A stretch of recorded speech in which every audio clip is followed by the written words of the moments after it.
ಚಂದುಟಿಯನ್ನು ಮುದ್ದಿಡುತ್ತಿರುವ ದುಂಬಿಯೇ, ನಿಜವಾಗಿಯೂ ನೀನೇ ಭಾಗ್ಯಶಾಲಿ.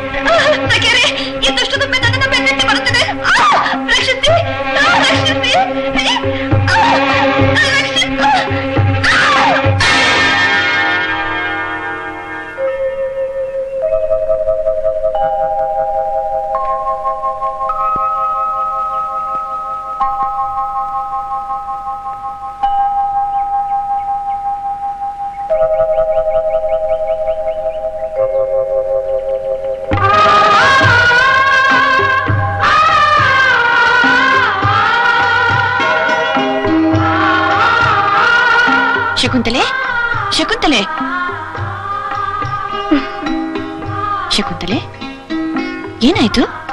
ಭಯವೇನೂ ಇಲ್ಲ ಮುನಿಪುತ್ರಿ. ನಿಮ್ಮ ಪ್ರಿಯ ಸಖಿ ಭ್ರಮರ ಬಾಧೆಯಿಂದ ಬೆದರಿದಳು ಅಷ್ಟೇ. ಆಶ್ರಮದ ಕೆಲಸ ಕಾರ್ಯಗಳೆಲ್ಲ ಆತಂಕವಿಲ್ಲದೆ ಜರುಗುತ್ತಿದೆಯೇ?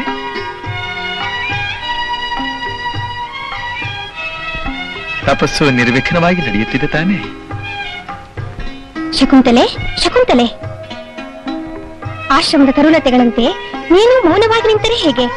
ಪರ್ಣಶಾಲೆಗೆ ಹೋಗಿ ಫಲಮಿಶ್ರಿತವಾದ ಅರ್ಘ್ಯ ತೆಗೆದುಕೊಂಡು ಬಂದು ಅತಿಥಿ ದೇವರನ್ನು ಸತ್ಕರಿಸಬಾರದೆ? ಚಿಂತೆ ಇಲ್ಲ, ಚಿಂತೆ ಇಲ್ಲ. ನಿಮ್ಮ ಸವಿನುಡಿಗಳ ಸತ್ಕಾರದಿಂದಲೇ ನಾನು ಸಂತೃಪ್ತನಾದೆ. ಏನಾಯ್ತು ನನಗೆ? ಈ ಸುಂದರ ಪುರುಷನನ್ನು ನೋಡುತ್ತಿದ್ದರೆ ಏನೇನೋ ಬೈಕೆಗಳು ಕಾಡುತ್ತಿವೆಯಲ್ಲ.